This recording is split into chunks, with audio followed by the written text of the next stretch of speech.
Hi all, this is Pragya Shrivastava, an educator on Unacademy. Follow me on Unacademy Learning app, where you'll find me many more courses. And in this lesson, let's study about the overflow portion of the dam, which is called spillways. And we'll see the different types in which it can be constructed.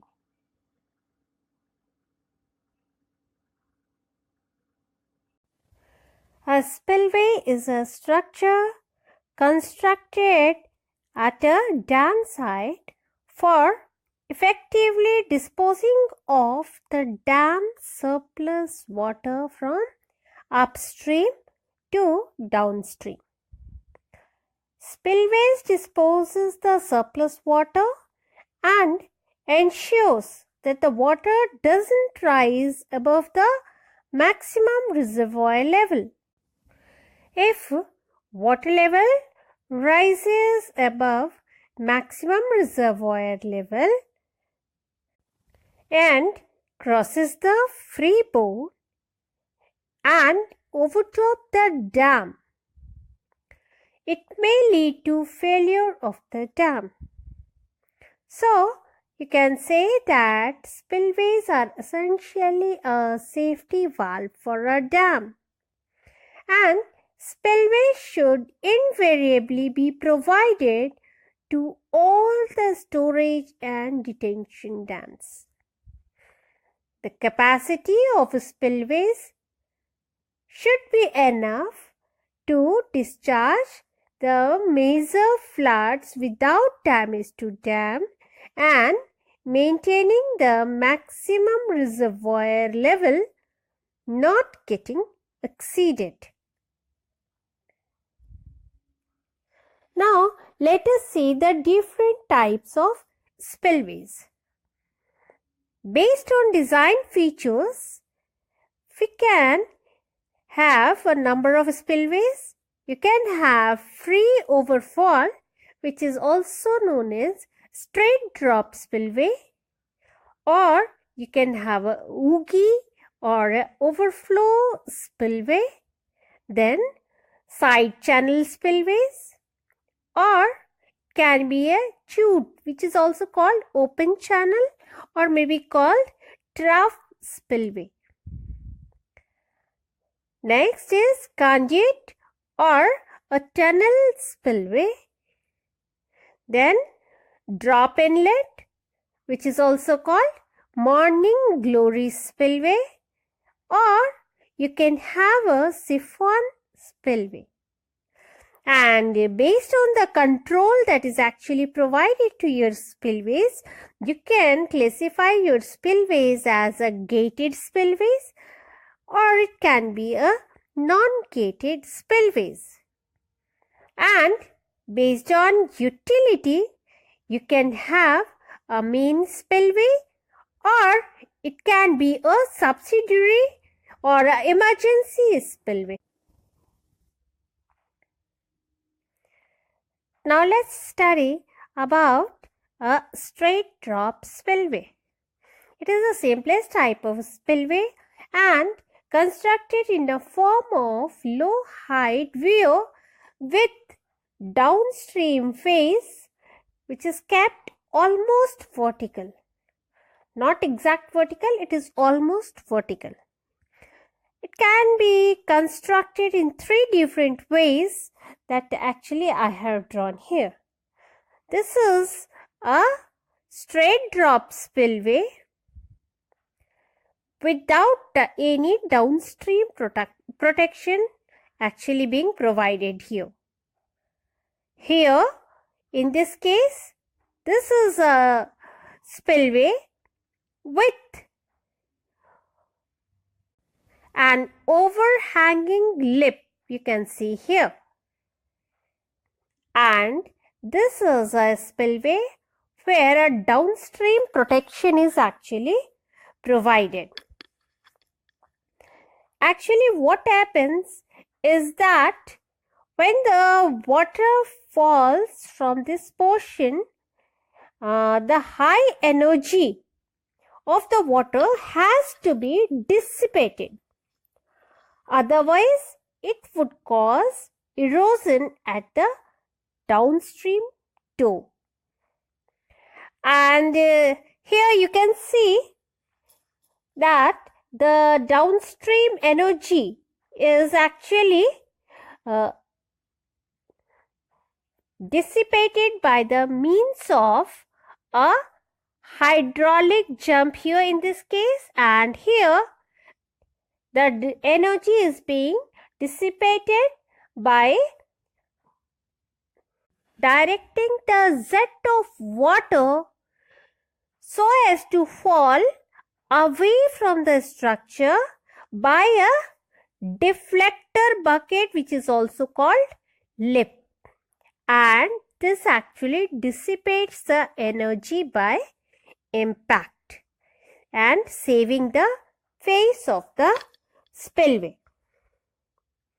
Here, in where you don't have any downstream protection, a deep plunge pool gets formed, which you can see here. And so this is actually not recommended for high head, as these vibrations caused by the falling of the water jet may lead to failure of the structure. And in this case, a lip is actually provided to direct the discharge away from the face of overall section. And here, when you can see a downstream protection is provided, this is called a impact block basin, which is provided here. Here you can see the very good dissipation of energy for a wide range of tailwater depth can be seen here in the third case. Now let's see this Ogee, which is also called an overflow spillway. This is the most common type of a spillway provided on gravity dams. The profile of Ogee is actually S-shaped so that the overflowing water is guided smoothly over the crest and the profile of the spillway, so that the overflow water does not break contact with the spillway surface. Here you can see that this is the flow head, and flow head is actually kept less than or equal to the design head. This is a case of sharp crested Ogee spillway. Here what happens is that positive hydrostatic pressure develops and it actually reduces the discharge capacity. While in this case, what happens is that the flow head H is more than the design head. The falling jet leaves the Ogee profile, and so you can see here there is some gap and the flow actually gets separated from the flow profile, and this is called actually cavitation or separation of the flow jet from the spillway. It results in the formation of negative pressure.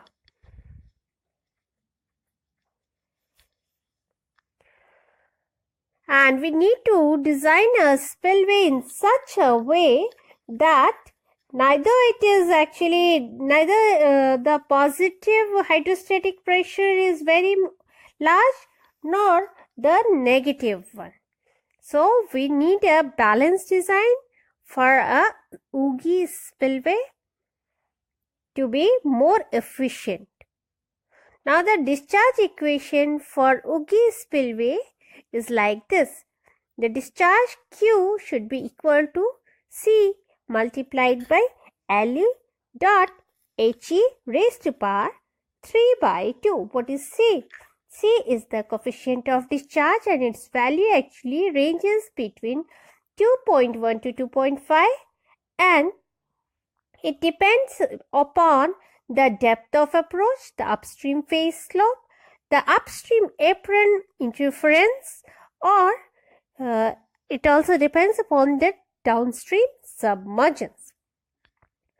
He, the total head of the crest, is actually equal to H plus V square upon 2G, the pressure head plus velocity head, and the LE, the effective length of the crest, is actually equal to L minus 2 times N dot Kp plus Ka multiplied by He. What is L? The net length, N being the number of POs, and what is Kp? The pier contraction coefficient, and Ka is the abutment contraction coefficient.